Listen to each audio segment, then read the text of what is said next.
Brielle had no idea she was about to tell the most powerful man in the realm to find somewhere else to sit.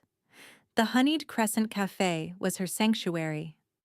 3 years she had worked here, memorizing orders before customers spoke them, learning which regulars needed silence and which craved small talk, building something stable in a world that had given her nothing but uncertainty. The corner table by the rain-streaked window belonged to Lord Ashworth every Tuesday at 4. The velvet booth near the fire was eternally claimed by the Dowager Countess Verne, and Table 7, the intimate two-seater tucked beneath the spiral staircase with its perfect view of both the door and the garden, that one was reserved for the Duke of Marin. Who was running late? The stranger who had just walked in clearly did not care. Brielle watched him cross the threshold and felt something shift in the air itself. He was tall, impossibly so, with shoulders that seemed designed to block out light and dark hair that fell in careless waves across a forehead, furrowed with what looked like permanent contemplation. His clothes were simple. Too simple for the wealth that radiated from his bearing like heat from a forge. A traveling cloak, the color of midnight. Boots worn from actual use.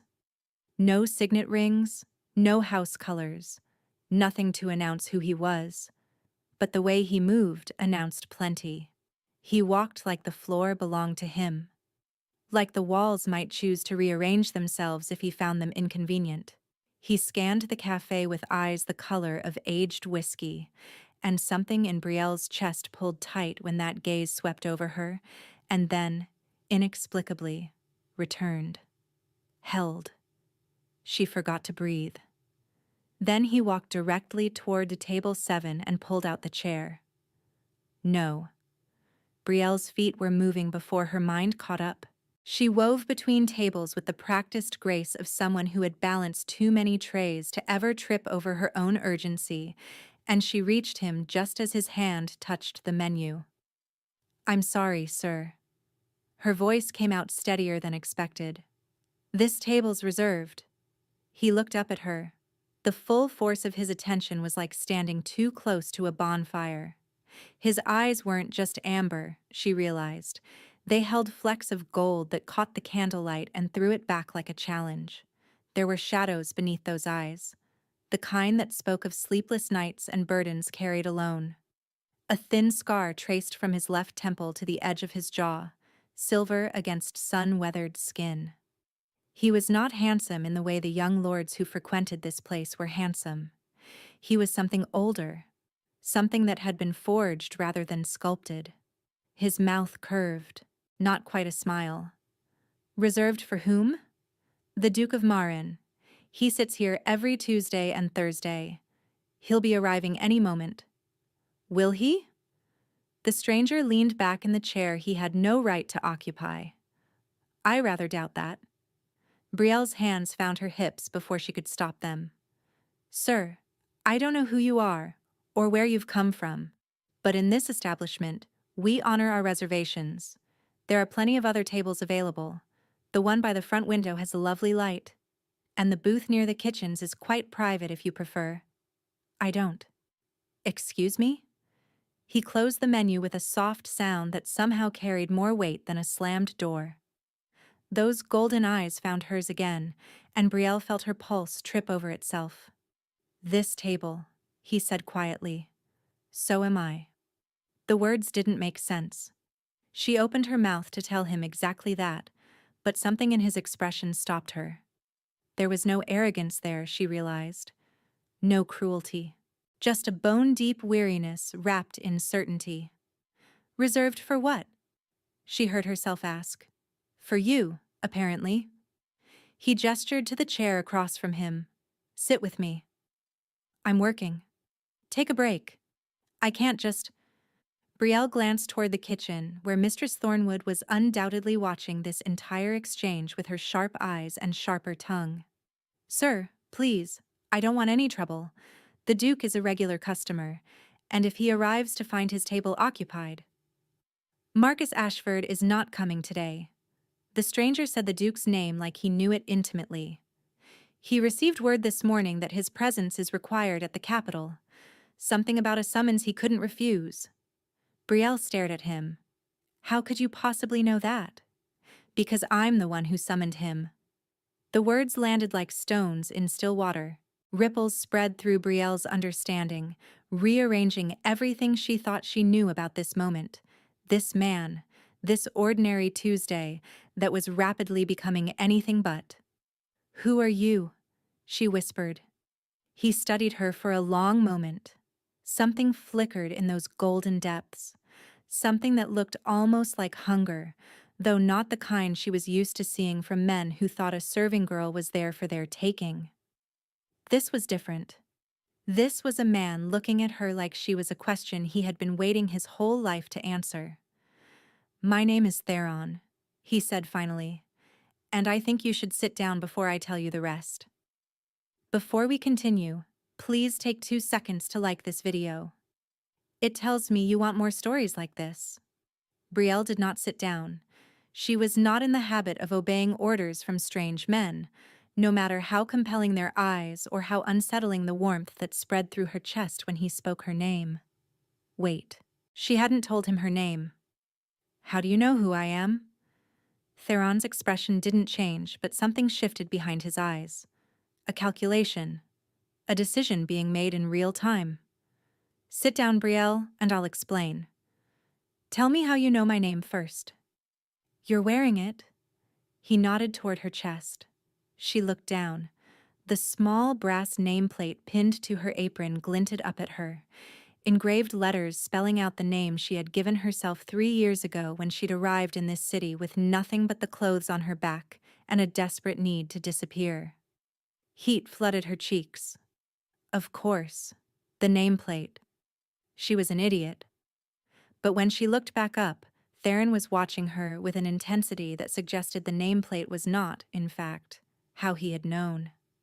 "Please," he said, and the word sounded foreign on his tongue, like he didn't use it often. "I've been traveling for 6 days. I'm tired. I'm hungry. And I came to this specific cafe, at this specific time, because I was told I would find someone here who could help me with a problem I've been unable to solve alone. I'm a serving girl. I bring people tea and scones. I don't solve problems. You're more than that." He said it like a fact, like he was reading it from a book only he could see.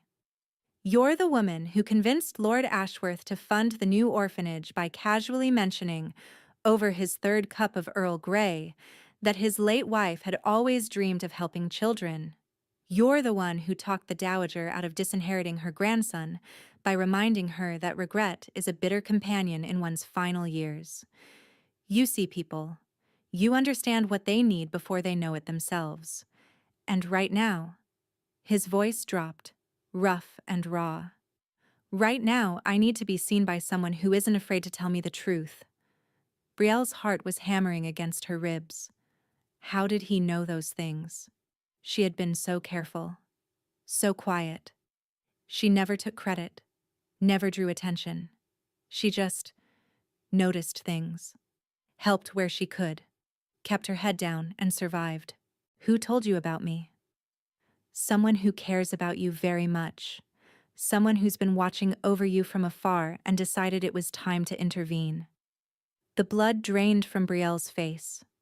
No, it wasn't possible. She had been so careful. She had changed her name, cut her hair, learned to walk differently, talk differently. She had buried Serafina Voss so deep that even she had almost forgotten that girl had ever existed. "I don't know what you're talking about," she said, but her voice cracked on the lie. Theron stood, slowly, deliberately, giving her every chance to run. He was even taller than she'd realized, and standing this close, she could smell him. Pine and wood smoke, and something darker underneath. Something that made her wolf stir for the first time in 3 years. No. She had suppressed that part of herself, locked it away. She was human here. Normal. Safe. "I'm not here to hurt you," Theron said softly. "I'm here because your mother asked me to find you. My mother is dead." Your stepmother, then. The woman who raised you after. His jaw tightened. The woman who has spent 3 years letting the realm believe you perished in that fire while secretly searching for any trace of where you might have run. Brielle's vision blurred. She would not cry. She had not cried since the night she fled her father's manor with flames licking at her heels and her stepbrother's laughter echoing in her ears. She had not cried when she realized she was truly alone, or when she'd slept in alleys and eaten scraps, or when she'd finally found work here and allowed herself to hope that maybe she could have a life. Marin, she breathed. Lady Marin. She's been looking for me? She never stopped. Theron reached into his cloak and withdrew a letter. Its seal unmistakable. The silver crescent moon of House Marin. The woman who had married Brielle's father and treated his daughter like her own, even when Brielle's blood relatives made that kindness dangerous. She can't come to you herself, Theron continued. Your stepbrother controls the manor now. He watches her every move. But she found a way to get word to someone she trusted. Someone with the power to search every corner of this realm without raising suspicion. And that someone is you? Theron's mouth curved again. This time, it almost reached his eyes. I have certain resources. Who are you? Brielle asked again, but this time the question carried different weight. This time she was asking about more than a name. He extended the letter toward her. Read this first. Then I'll answer anything you want to know. Her fingers trembled as she took the parchment. She shouldn't open it here, in the middle of her workplace, with customers glancing over and Mistress Thornwood's gaze burning holes in her back. But she couldn't stop herself. The seal cracked beneath her thumb, and Lady Marin's elegant handwriting swam before her eyes. My dearest girl, if you are reading this, then he found you. Thank the gods. I have prayed every night for 3 years that you survived, that you were somewhere safe, somewhere beyond your stepbrother's reach. I know you cannot come home. I know what Dominic did, what he tried to do, and I know you had no choice but to run. I do not blame you for leaving without word. I only blame myself for not protecting you better. The man who carries this letter is someone I trust with my life. More importantly, I trust him with yours. He is not what he appears to be, but then again, neither are you. Listen to him, Brielle. Let him help you. There are things happening in this realm that will affect you whether you hide from them or not, and I would rather you face them with a protector at your side than alone in the shadows. I love you. I have always loved you. And one day, when it is safe, I will hold you again. Until then, trust Theron. He has more reason to keep you safe than you know. All my love. Helena Brielle read the letter twice, 3 times. The words blurred and reformed and still didn't make sense. Why? She finally managed. Why would a stranger go to such lengths for me? Theron had been watching her read. His expression was carefully neutral, but something burned beneath the surface. Something barely contained. Because you're not just anyone, he said quietly.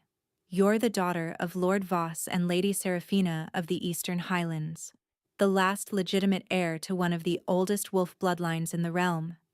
And 3 years ago, on the night of your 19th birthday, your stepbrother tried to force a mating bond on you to claim your inheritance. The memories crashed over her like ice water. Dominic's hands on her arms, his breath hot against her neck. The way her wolf had surged up with a violence she'd never felt before, claws erupting from her fingertips as she'd slashed at his face and fled into the burning remnants of her childhood home. She'd thought she escaped unnoticed. She'd thought no one knew what really happened that night. He told everyone you attacked him unprovoked, Theron continued, his voice hardening. Claimed you were feral, unstable, that you set the fire yourself in a fit of madness. The realm mourned the tragic loss of the Voss daughter while Dominic consolidated power, and your stepmother was confined to the manor for her own safety. Why are you telling me this? Brielle's voice came out broken. I know what he did. I've spent 3 years trying to forget. Because he's looking for you now. Theron's golden eyes locked onto hers with an intensity that stole her breath. Word has spread that a young woman matching your description has been seen in the city. He's sent hunters. They're already here, Brielle. They arrived 2 days ago, and they've been systematically visiting every establishment in the district, asking questions, showing your portrait. The floor tilted beneath her feet. Theron moved fast, his hand catching her elbow before she could stumble.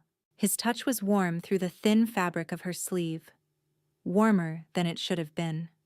And the moment his skin contacted hers, something happened. A sound. Deep inside her chest, in the place where her wolf had slumbered for 3 years, something stirred. Something stretched awake with a rumble that resonated through her entire being. Mate. No. No, no, no. She yanked her arm back. Theron let her go immediately, but his eyes had changed. The gold was brighter now, almost luminous. His chest rose and fell with carefully controlled breaths. He'd felt it too. What are you? Brielle whispered. Theron was silent for a long moment. When he spoke, his voice was rough. The hunters your stepbrother sent are members of the Blood Fang Pack. They're vicious, ruthless, and completely loyal to Dominic because he's promised them something valuable in return for delivering you to him. What did he promise them? An alliance with the crown. Theron's jaw tightened. Your stepbrother has been positioning himself for years, building alliances, eliminating rivals, spreading his influence. He believes that if he can claim you, he can use your bloodline to legitimize his bid for the throne. The throne? Brielle shook her head. That's insane. King Aldrich rules the realm. He has for 30 years. King Aldrich died 6 months ago. The world stopped. Brielle stared at him. King Aldrich? Dead? The man who had ruled since before she was born, whose reign had been marked by peace and prosperity, whose name was invoked in prayers and curses alike? She hadn't heard any news of this, but then again, she had deliberately avoided anything that might connect her to her former life. She didn't attend gatherings. She didn't read the broadsheets. She served tea and kept her head down and survived.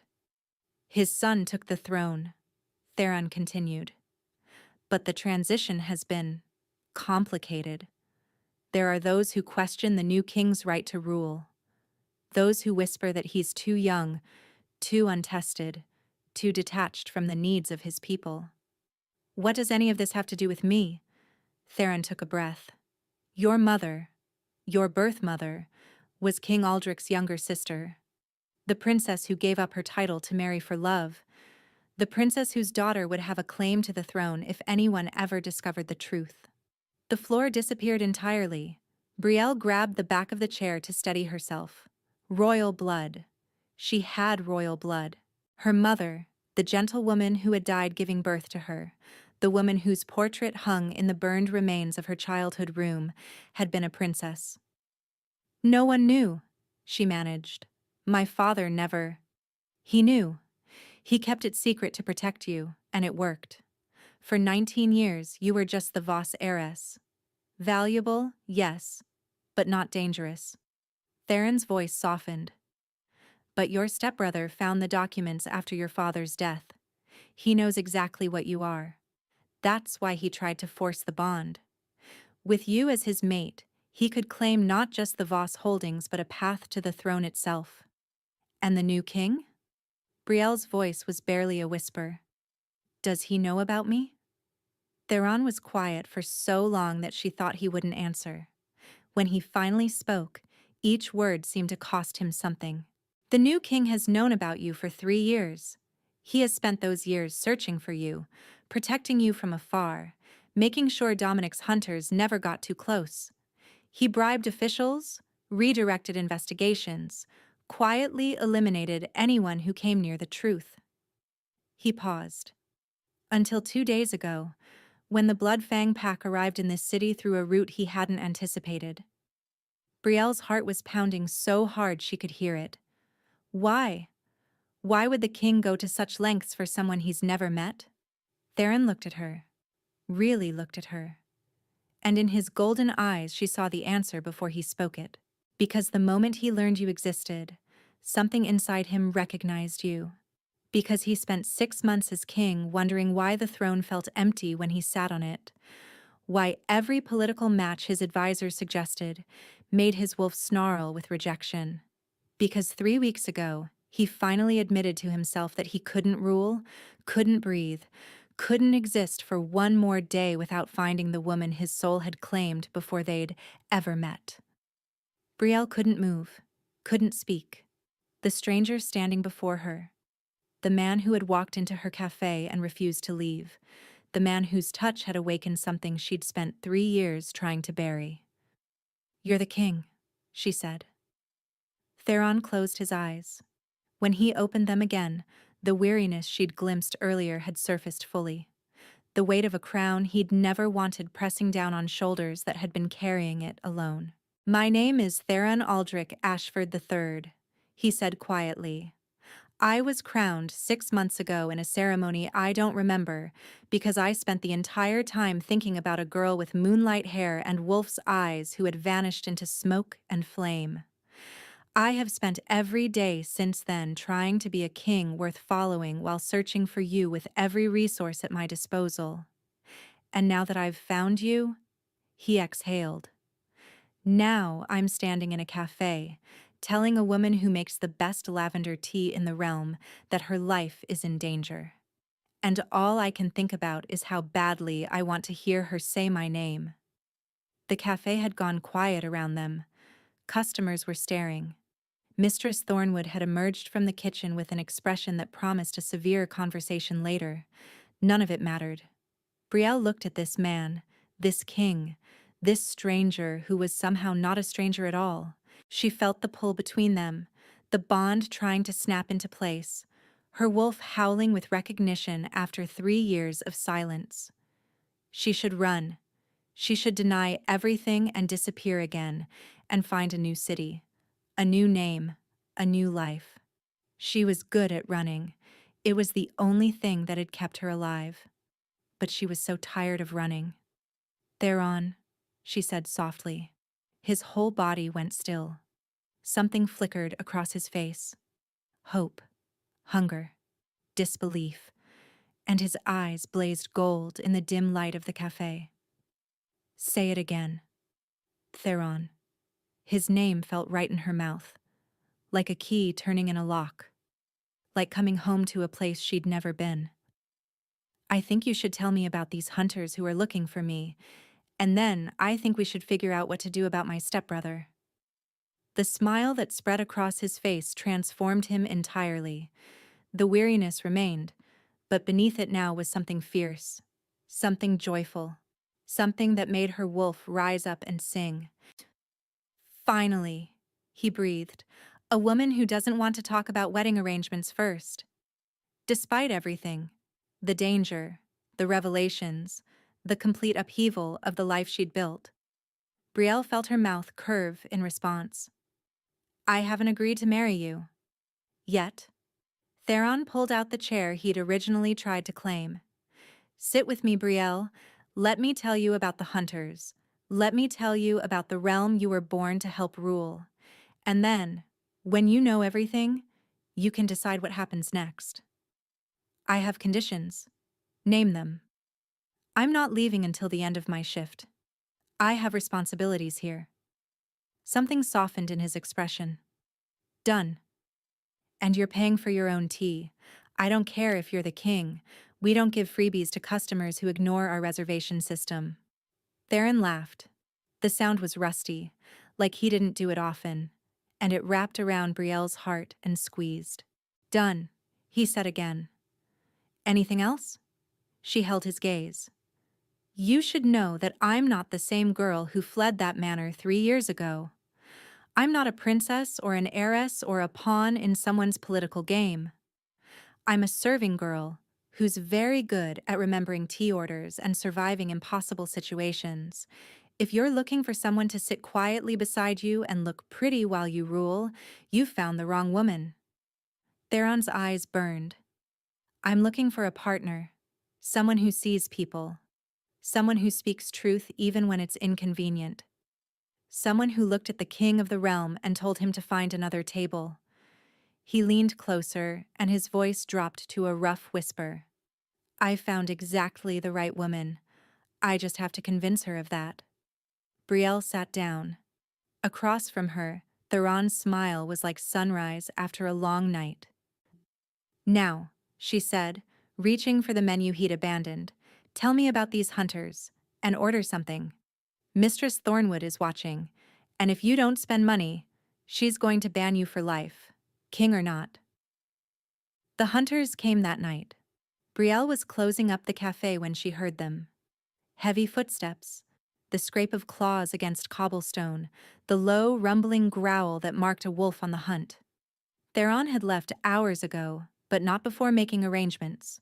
Royal guards in plain clothes stationed at both ends of the street, a carriage waiting in the alley behind the kitchen. A promise that she would not face whatever came alone. She hadn't believed him entirely. 3 years of surviving on her own had taught her that promises were just words, and words couldn't stop claws. But when the front door of the cafe exploded inward and 3 massive wolves poured through, Theron was already there. He moved like liquid shadow, placing himself between her and the hunters with a grace that shouldn't have been possible for a man his size. His wolf was just beneath the surface now, gold bleeding into his eyes, his voice carrying the unmistakable resonance of an alpha command when he spoke. You're in my territory. The lead hunter shifted, bones cracking and reforming until a scarred man crouched where the wolf had been. King Theron, what an unexpected pleasure. Leave now and I'll let you live. We have a contract. The hunter's eyes found Brielle behind Theron's shoulder. The girl comes with us. The girl, Theron said softly, is under my protection. She's also my mate, which means any attempt to touch her is an act of war against the crown. Brielle's breath caught. He hadn't asked her. They hadn't discussed it. But the words rang with truth, and her wolf rose up in fierce agreement. Mine, something inside her whispered. He's mine. The hunter's expression flickered. Uncertainty, quickly masked. Dominic Voss won't accept. Dominic Voss is a traitor who attempted to force a bond on an unwilling woman and conspired to claim the throne through deception. Theron's voice never rose, but it carried the weight of mountains. His crimes have been documented.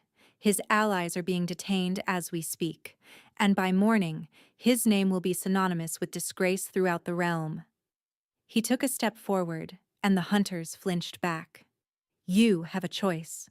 Kneel now and pledge your loyalty to the crown, or face execution for conspiracy against your king. The gold in his eyes blazed. Choose quickly. I'm not feeling patient. The hunters looked at each other, at Theron, at Brielle, who had moved to stand beside her mate with her chin raised and her wolf burning in her eyes. One by one, they knelt. Later, after the hunters had been taken into custody and the cafe had been secured, and Mistress Thornwood had been reassured with both an explanation and a generous compensation for damages, Theron found Brielle standing in the kitchen doorway, staring at the shattered remains of the front entrance. I'll have it repaired by morning, he said quietly. Better than before. This was my home. Her voice cracked. The only home I've had in 3 years. I know. He moved closer, careful not to crowd her. I'm sorry, I should have anticipated. Don't. She turned to face him. Don't apologize for protecting me, just... She swallowed hard. What happens now? Theron reached out slowly, giving her time to pull away. When she didn't, his hand cupped her cheek with a tenderness that made her chest ache. Now I take you somewhere safe. Somewhere Dominic can never reach you. And tomorrow, or next week, or whenever you're ready, we talk about what kind of life you want to build. His thumb traced her cheekbone. I won't force anything on you, Brielle. Not a bond, not a crown, not a future you didn't choose. But I want you to know that whatever you decide, I'll be there, as your protector, your partner, your friend, if that's all you want. His voice roughened. Just let me be something. Please. Brielle looked at this man who had turned her world upside down in a single day. This king who had spent 3 years searching for her. This mate who had claimed her without claiming anything at all. She rose on her toes and pressed her lips to his. The kiss was soft at first, questioning. Then Theron made a sound low in his throat, and his arms wrapped around her, and suddenly there was nothing soft about it at all. He kissed her like a man who had been waiting his whole life for this moment, like she was air and he was drowning, like she was the answer to every question he'd ever asked. And Brielle kissed him back like she finally understood what home really meant. 3 months later, Brielle stood on the balcony of the royal palace and watched the sun set over her kingdom. Her kingdom. The words still felt strange, even after weeks of council meetings and diplomatic functions, and the quiet, earth-shaking ceremony where she had accepted the crown Theron offered her. Not as his queen consort, as his equal. Co-rulers bound by choice as much as fate. Arms wrapped around her from behind, and Theron's chin came to rest on her shoulder. You're thinking too loud, he murmured against her ear. I'm thinking about Mistress Thornwood. Brielle smiled. She sent another letter. Apparently, the new manager I recommended is working out well, but she wants me to know that my lavender tea recipe is still the best in the city. Theron's chest rumbled with a laugh. Should I be jealous that you're thinking about tea when I'm right here? She turned in his arms, sliding her hands up his chest to link behind his neck. You should be grateful I think about tea. It's going to make me very popular at diplomatic functions. You're already popular at diplomatic functions. His eyes softened as he looked at her. You're popular everywhere. The woman who sees people, the queen who remembers names and listens to problems and somehow convinces rival lords to compromise over scones. It's a gift. It's you. He pressed his forehead to hers. Every day I wake up grateful that I walked into that cafe, that you told me the table was reserved, that you were brave enough to say my name.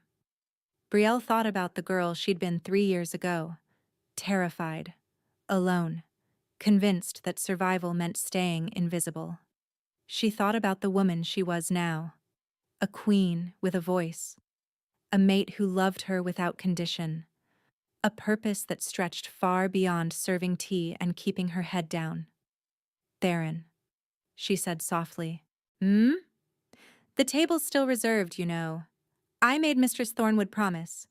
Every Tuesday and Thursday at 4, table 7 belongs to us. His smile was like sunrise. Does this mean you're going to keep dragging me to cafes for the rest of our lives? Someone has to make sure you eat something other than council sandwiches. I love you. The words still hit her like a physical force every time he said them.